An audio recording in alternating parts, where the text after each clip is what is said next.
to continue with their activities protecting the coastline. So what we're doing here is it's a cry for help. So thank you. Well, the petition remains open, and I think we will wait for the reply for the Executive Commission and also the local authorities to reply to speed up the provision of documentation to us and to the European Union so that we can proceed as a function of the replies that we receive. We would like to thank the petitioner for having brought this case to us, and we move on now to the subsequent petition, which is 0755/2010 by Tony Lowes on behalf of Friends of the Irish Environment, and I give him the floor now.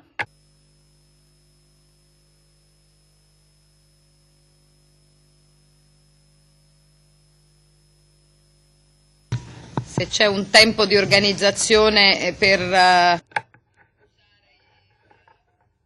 Just a moment. If you need to take a moment to set up the computer, shall I introduce a different petition? Subsequent petition while you organize your work. Okay.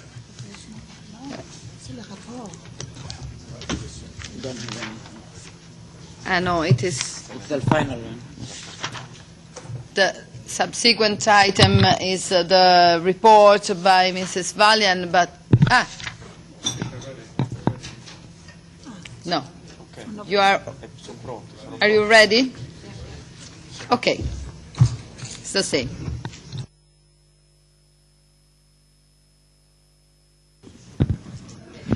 Thank you, Chair, for the opportunity to present our petition today. My name is Andrew Jackson from Friends of the Irish Environment. Our petition relates to peat extraction in Ireland, and it covers a range of issues, but for the purposes of today's hearing, we would like to emphasise three key points. The first point is that Ireland's relationship with peat is one of exploitation, not conservation. The second point is that there has been a total failure to apply EU law to peat extraction in Ireland, inside and outside protected areas. And by this I mean there's been a total failure to apply the entire EU environmental acquis. So the Commissioner talked earlier about the reality of EU environmental law on the ground. The reason we're here today is to show you, for example, the reality of the EIA Directive and the Habitats Directive in Ireland. And the third point we want to stress is that the result of this failure to apply EU law properly, the result is that there are significant impacts in terms of climate change, biodiversity, water quality, flooding and the rule of law. This is an example of the sorts of impacts that we'll be showing you today. This is a priority habitat Natura 2000 site that we visited in May this year. But before we get on to the issue of Natura 2000, I'd just like to give a little bit of background to the issue of peat extraction in Ireland. Ireland has internationally important raised bogs and blanket bogs, and for that reason has a particular responsibility for preserving them. About 20% of the land area in Ireland is covered by these bogs.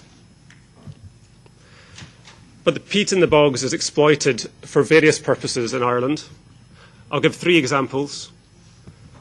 The first example is that Ireland has 3 peat-fired power stations, which together burn about 3 million tonnes of peat per year. The company that supplies this peat, the semi-state company Bord na Móna, its activities have never been subject to an environmental impact assessment under the EIA Directive. Nevertheless, these projects are subsidised by a PSO subsidy of around €30 million per year, which was approved by the Commission in 2001. The second main use of peat in Ireland is as fuel for domestic heating. Now, this is the main issue in Natura 2000 sites. The media likes to portray this issue as a kind of small-scale, traditional, minimal-impact pursuit. The picture on the left would be fairly typical, an old man with a donkey and cart. The reality is rather different. What we found during our site visits, we visited 33 of the 55 raised bog Natura 2000 sites in May. We didn't see a single example of hand cutting, but we did see a lot of machines, such as the one you see on the right. And the third use of peat, the reason that peat is extracted in Ireland, is for use in horticulture, both for domestic gardening purposes and for commercial growers. The photo of mushrooms at the top is just there to illustrate the fact that Ireland, for example, exports a lot of peat to South Africa for mushroom growers. The reason South Africa imports it from Ireland is because they have taken effective action to close their own peatlands from extraction. So they look elsewhere, and interestingly, they're looking to Europe. The attitude in Ireland is captured by this quote from Westland Peat, which is one of the major peat producers in Ireland. We're harvesting peat based on it being a crop. This attitude goes right to the top in Ireland. In 2008, during a trade visit to South Africa, or to southern African countries, Ireland's then Minister for Trade stated that Irish peat is a quality, environmentally friendly product. But as I'm sure you know, peat exploitation is not, of course, environmentally friendly. It has huge climate change impacts. It results in biodiversity loss. There are water quality impacts which are less well known. For example, when peaty water is treated with chlorine for drinking water purposes, this results in the production of trihalomethanes in the drinking water. Now, trihalomethanes are carcinogenic, and high levels of trihalomethanes are a problem in Irish drinking water.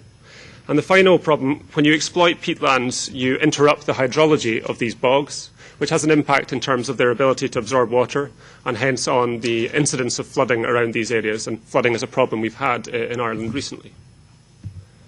So two big problems that I want to highlight today, which together cover the entire territory of Ireland and the entirety of the EU environmental acquis.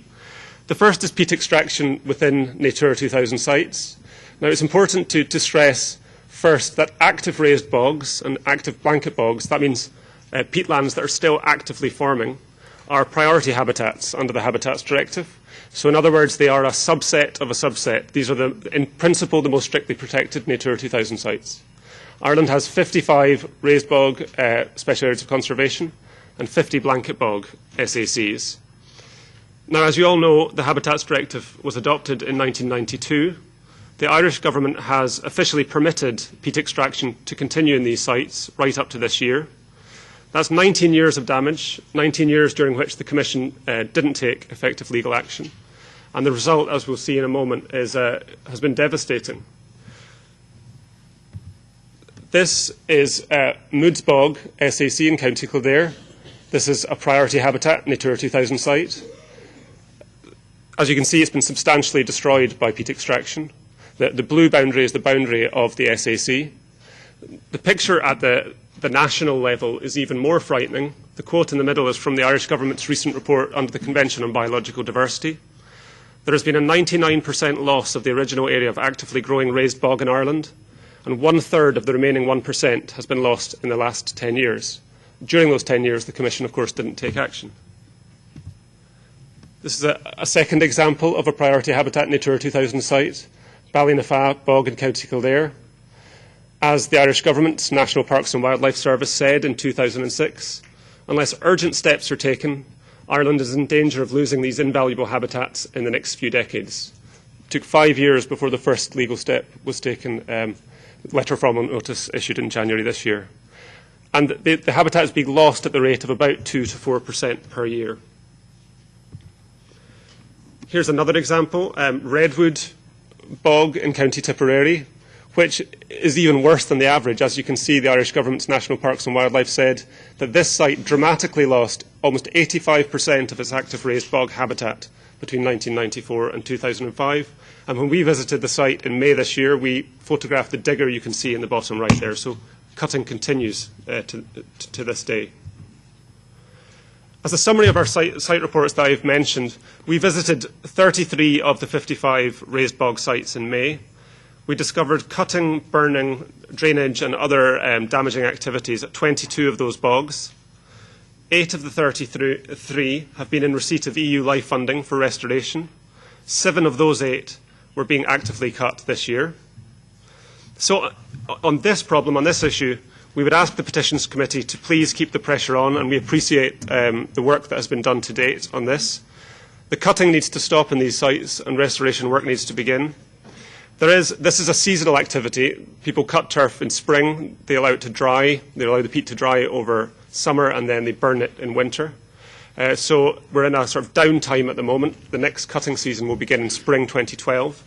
There is, of course, the potential for the Commission to use the rare power mentioned by the Commissioner earlier, its power to request interim measures, and we would ask the Petitions Committee to please consider this as a potential solution in their dealings with the Commission.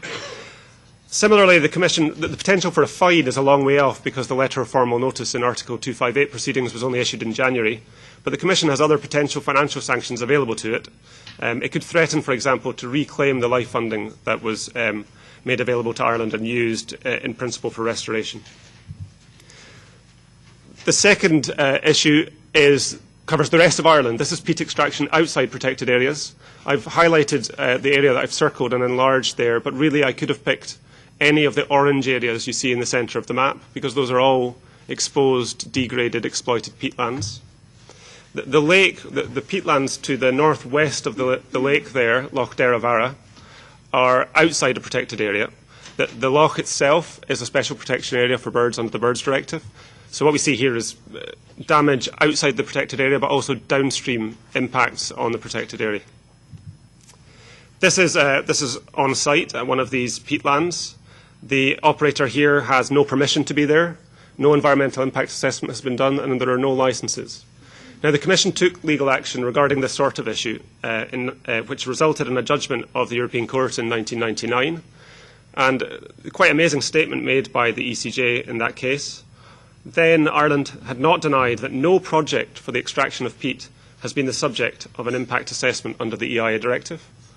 And unfortunately, nothing has changed since 1999. There has not, to date, been an environmental impact assessment of peat extraction in Ireland. Here's another example, Clonfinnan in County Tipperary that we visited in May 2011, directly adjacent to a Natura 2000 site, part of the same bog, but excluded because it was already being exploited. This site benefited from a cohesion fund grant of over 300,000 ECUs in 1996. Yet, in the 1999 ECJ judgment I mentioned, this site was being extracted without an EIA and was condemned for that reason. The Irish authorities were condemned for that reason. When we visited in May, the extraction was continuing, unlicensed, no environmental impact assessment. That little sign you can see in the middle says 50 on it. That's the 50th row of about 70 rows. What we would ask the Petitions Committee on this issue is to recognise the Commission in its response to our petition has said we're taking action on the Natura 2000 sites now. What it hasn't addressed is the bigger issue, which is unregulated extraction outside protected areas. As I said, the Commission won a case on this issue in 1999. The case subsequently got as far as an application to the ECJ for fines, but the Commission settled the case with the Irish Government in 2005, so it never got as far as a second judgment from the ECJ. Ireland has subsequently totally undermined the basis of that settlement, so we would ask the Petitions Committee to consider, in its dealings with the Commission, asking the Commission to consider reopening its proceedings for fines in that case, or bringing entirely fresh proceedings. Because what we need to do here is bring peat extraction outside protected areas and inside protected areas within the fold of EU law, Habitats Directive, EIA Directive, Water Framework Directive. Finally, I would like to put on the record a formal request for a fact-finding visit by the committee, because I think it's only in seeing these sites on the ground that the committee will be sort of very powerfully moved to act. My colleague David Healy, who's sitting next to me, has personally visited these bogs and established all the places that you're liable to sink. So you will be safe with us. Thank you for your attention.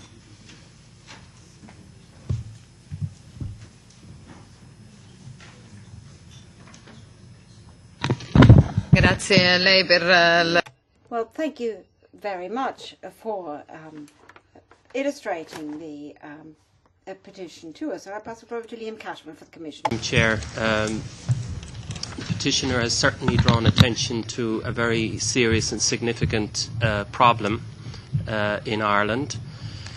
I don't think it's quite fair to suggest that the Commission did nothing over the last 20 years. In fact, the petitioner has mentioned a case which went all the way to a proposed fine against Ireland in 2005. So just to give you some of the background to that, we were aware of a problem with peat extraction in Ireland going back to the early 1990s. At that stage, the only legal instrument available to us to address this issue was the Environmental Impact Assessment Directive. The directive provided for the prior environmental impact assessment of environmentally significant peat extraction. So already in and around 1990 we identified a problem in the Irish legislation. The Irish legislation only provided for impact assessments above a very high size threshold, and it was very easy to circumvent the rules set in the Irish legislation. We legally challenged those rules. We obtained a judgment of the court in 1999 which found that the rules were not effective in terms of the purpose of the EIA directive. So it's not correct to suggest that the Commission did nothing about this. We did act in the 1990s. We did collect evidence of damage to sensitive sites, including the Clonfinane site, which was mentioned in the presentation. Now, what happened after we got the court judgment? We took the steps open to the Commission when a court judgment is given. We pressed the authorities to demonstrate that they had changed the rules in order to comply with the court judgment. Now, remember, it was a judgment based on defective national rules, not on defective practice. We focused on the rules because the rules are the basis for whatever application takes place on the ground. When the Irish authorities didn't adopt legislation, we went back to the Court of Justice with a proposed penalty of, if I recall correctly, in the order of 20,000 euros a day. So we took all the steps available to the Commission. However, when the Member State presents legislation which, on the face of it, could comply with the court ruling, we have to accept that. In this case, the rules were changed. They provided for more stringent application of the EIA rules, particularly in the case of sensitive sites. So we closed our file in 2005. Very regrettably, and here I would certainly endorse the presentation of the petitioner, very regrettably these rules were not then applied in practice. And the petitioner is perfectly correct in saying that there has never been an environmental impact assessment for peat extraction in Ireland in all of the 20 years that have passed since we opened our case. Now, we received substantial information from this petition and from a related complaint, and on the basis of that information we reopened a case, or opened a new case in January of this year, and we drew attention to a whole set of what we consider to be systemic failures. So we perfectly agree with the petitioner that there's a very, very serious problem of non-application of EU law. And it was a deliberate policy not to apply EU law. It's not denied by the Irish government. Now, what was the response to the legal action that was launched in January? Well, firstly, from our perspective, the areas that are the most sensitive are the raised bog sites mentioned by the petitioner, the 1% of the 1%. The Irish authorities told us that cutting would stop on these sites, on the first of these sites, during 2011, and on the remainder by the end of this year. The petitioner submitted the evidence mentioned in the presentation that the peat cutting was still continuing. We speeded up the procedure. We sent the final warning, the reasoned opinion, to Ireland. We let it be known that if necessary we would look for the interim measures that the Commissioner mentioned earlier. Now, in response, the Irish authorities said de facto all cutting had stopped on these raised bog sites, and that the authorities were committed to a policy now of cessation on these raised bog sites. So we have now reached a situation where the government is committed to stopping peat extraction on these core sites. We have also opened a discussion with them on how to improve the implementation of the rules on peatlands in general, and the Irish Government is committed to presenting a peatland strategy to bring all these issues together and to try to deal with them in some strategic manner, and that's where we are at the moment. We will continue the legal procedure if necessary. We would say that the legal procedure, and thanks very much to the evidence presented by the petitioner, has, in our view, had some effect already this year. Thank you, Madam Chair. Grazie a lei. La parola. Thank you, Madam Alcom. Thank you very much, Madam Chair, and thank you to the petitioners for bringing this case. I think this is one of the worst we have seen in a long time, where it is as if the authorities, they might give good answers, they might promise that and that, but absolutely clearly nothing happens. And it is as if they don't fear anything either. That you can just go on. This is an old case, and it's clear in violation of all our rules, that which is set so clear also from the Commission.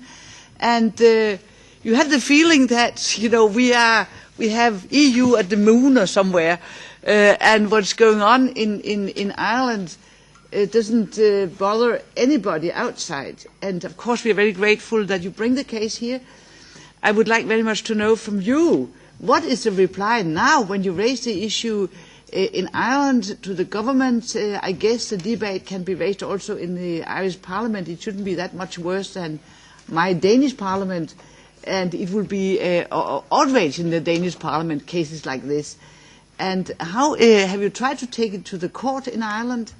Because of course also we should use the national possibilities, and it is in violation of the law. And to the Commission, as far as I can hear, you might have a strong correspondence, but nothing happens. And again, the question where I would support the petitioners, if there are any possibility of taking action, it should be done now, because this peat cutting, we have it in Denmark too, we have it in many places. It should be stopped. We have other ways to help garden owners with fertilizers, and we could, if we link it to our whole waste debate previous in this meeting, you have great possibilities to think things together instead of making damage in two sides, in two ends of the road as we do now. So first of all, I'm very curious to hear the answer from Ireland, but also some more, even if you had a very clear language, and I could see also in your written reply that it was a clear language, it is as if it doesn't have any impact. So I'm looking forward also to your answer.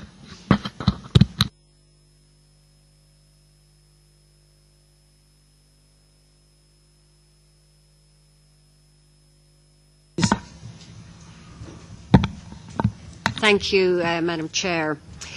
First of all, I want to say here that we need to distinguish between the areas that are protected and areas that are not. And I agree very much with Liam Cashman and what he said about the fact that outside the protected areas that the legislation on environmental impact assessment was flouted. The legislation was in place, but it wasn't used. But it is worth noting that we now have new legislation in place, much stricter legislation on environmental impact assessment. But in this context, I would largely agree with what he said. Now, inside the protected areas, that's a different matter altogether. And I just want to give a slightly different perspective to this than the petitioners did, and a little bit of background. First of all, it is important to say that the Irish Government have now said that turf cutting on these raised bogs in protected areas must cease. And anybody who continues to cut turf is breaking the law. It's important to note that many of these bogs are owned by individuals, not corporations, not companies, but individuals whose fathers, grandfathers and grandmothers have cut turf on these bogs. So we are asking European citizens to give up certain rights. Now, what the government is trying to do at the moment is to put in place a package, either of compensation for a certain amount of money per year, or to give people fuel that they would normally take from the turf bank, or to sort out that they perhaps could cut their turf on another bog that is not protected. In fact, just last Thursday night, when I arrived home from Strasbourg, I drove to Athlone, which is in the middle of Ireland, and I had a meeting with about 40 turf cutters. And just to give you an example of the situation, it's not just as simple as the petitioners would say. I personally spoke to a man last Thursday night who has 17 acres of good quality raised bog. It is in a protected bog. He cannot cut it. He said to me, all I want, he said, I'll give them 16 and a half of those. He said, I just want a half an acre of my bog that I can cut, that my children can cut, that generations before me have cut. So it's important to see that there's two sides to this story. I couldn't give that man any consolation at all.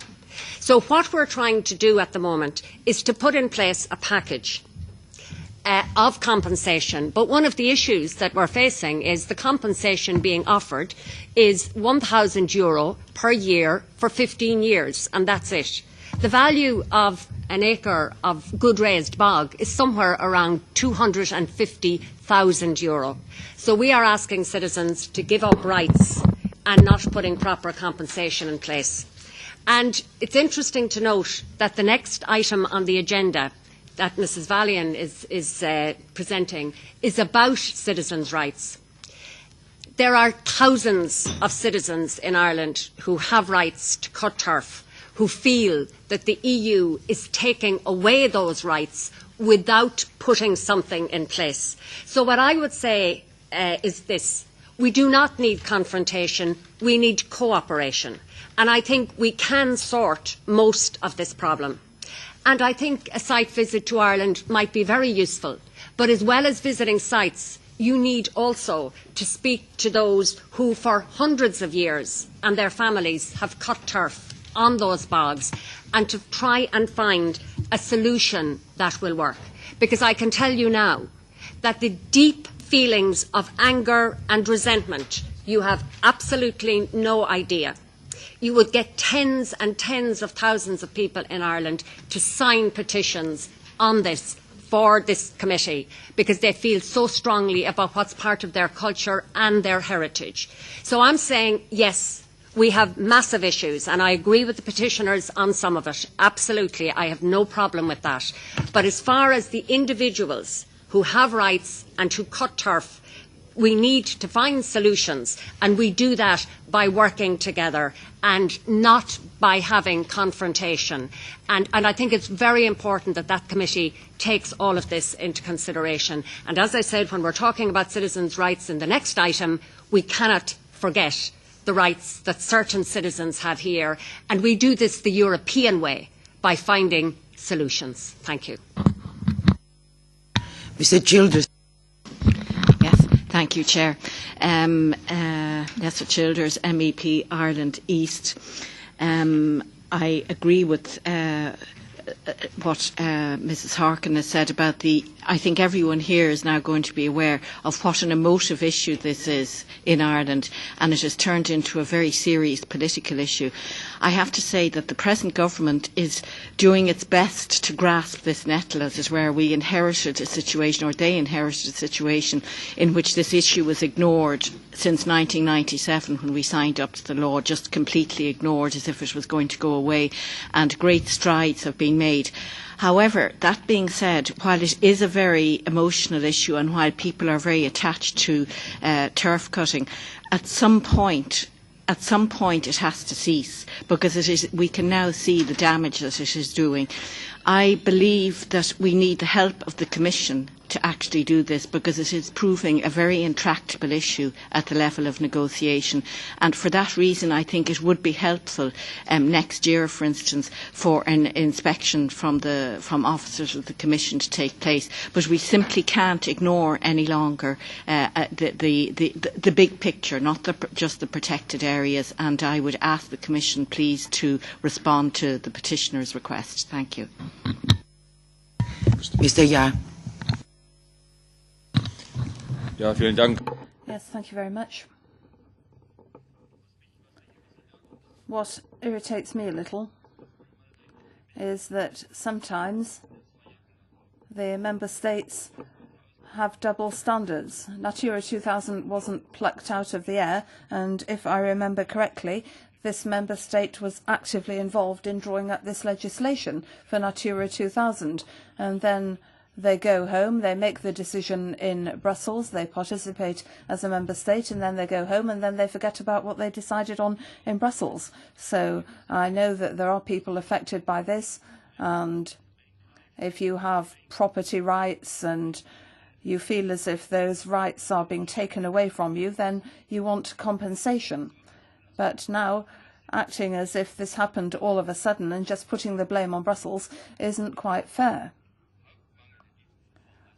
That's the main deficiency in this area, as the previous speaker already said. People pushed the problem ahead of them for years and years. They didn't do anything about it. And they said, oh, well, it was development would clear it up, or God would clear it up, but nothing was cleared up at all. On the contrary, the problem has grown. And now we have found that in the protected areas, people are not allowed to cut turf, but they knew this years ago. And now the owners are sort of acting against Europe, taking action against Europe. That's not fair. I understand the views of the owners. We need to clear up the matter, but on the other hand, we've got European legislation, and we've got to have that respected. But as I said yesterday, I sometimes get irritated with the member states who decide on something in Brussels, go home and forget about what they decided on in Brussels. It's just a game. It can't work on the long term. It means that our European legislation is undermined. Natura 2000 is meant to be for the protection of nature, and this has reasons to it, and we've got to implement it. So my question to the petitioners, I'm in favour of keeping this open. I'm in favour of having intensive dialogue with the Irish government and having intensive dialogue on compensation. My question to the petitioners, because the Commission said that things have improved a little, have you noticed that at all? Have you noticed any sort of positive developments in the protected areas? Yes. Commissioner may answer. Thank you for the questions. Perhaps I could address them in turn and just say something generally that covers all of the questions, really. I think it's important to stress at the outset that a lot of the discussion has focused on the protected areas, the Natura 2000 sites. But it's important really to stress that that's a very important issue. The broader issue is these undesignated areas and unregulated peat extraction outside the turf cutters, and it is a very emotive issue. The turf cutters themselves feel victimised in a sense because they see the issue of Natura 2000 sites being tackled while large companies are being left to extract. So I think it's very important that the Commission brings action across the board. You know, it's important to tackle cutting in Natura 2000 sites, but really they have to tackle, you know, big semi-state companies, large corporations as well. Turning to the specific points, points made by Mr. Cashman, who said that, you know, that we had said something incorrect and that the Commission has taken action in the last 20 years. The point I made, the 20 years was, you know, it was 19 years from Habitats Directive in 1992 being adopted to now. The point I was making there was specifically in relation to Natura 2000 sites. There, the Commission hasn't done anything until January 2001 of this year. Now, the legal action that Mr. Cashman mentioned was EIA Directive, and that related to, you know, the territory of Ireland. And it's true, and that happened. We welcome the action for Natura 2000 sites. Mr. Cashman sort of, you know, he says that we opened, you know, having brought legal action in respect to the EIA Directive and undesignated sites, they then closed it, but then reopened the case or opened a new case. The important thing is it wasn't a reopening of the old case, because that would have been the EIA Directive across the board in Ireland. Instead, they started a new case on Natura 2000. So we don't have total coverage in terms of legal protection in Ireland, and I'm sure Mr. Cashman would agree with that. In terms of the points made by MEP Auken, we welcome the recognition that this is one of the worst cases that the committee has seen in some time. Sorry? There's a hat competition. And the question was, you know, what have we done at the national level? Have we taken action? Indeed, we tried to take court action in Ireland about this in 2002. One of the big problems in Ireland for NGOs is access to justice. It would be very typical for legal costs in a case in Ireland to run to 6 figures, so over €100,000 for bringing legal action. And we were advised by lawyers in the case that it's going nowhere, and we were very fearful of, bankrupting ourselves essentially, because a lot of our environmental NGOs operate by way of voluntary work. David and I are volunteers for Friends of the Irish Environment. Brief, sorry. Yeah, please. MEP Harkin talked about the heritage of turf cutting and the cultural practice. All I would say is that the natural heritage of Ireland belongs to unborn generations of Irish people. This isn't about us. Ireland doesn't belong to a tiny number of people to cut turf and burn themselves. Natural heritage belongs to everyone. And we do need a solution that will work, but we don't have one at the moment. And it's very clear this is going to come to conflict in spring. And the final question, which was from MEP Childers. We welcome the points made by MEP Childers. MEP Yar, the question, have we seen any improvements in Natura 2000 sites? No, we haven't. The cutting season, we did our site visits in May 2011, and there was subsequently an announcement that turf cutting had stopped in protected areas in June, but cutting stops anyway then, because that's the end of the cutting season and the turf is then left to dry. The issue will be what happens in spring 2012. Thank you. The petitioners, we will keep this case open. We have to answer to a certain question. At 12:30, in less than 20 minutes, the interpreters are going to have to leave the room. So I suggest whether it would be possible to change a little bit the agenda and go directly to issue number 223 and leave the discussion on the Valian report without any translators, just use our English. And so, is it okay with the members? Yes. So, let's go on to the presentation of the case 23. The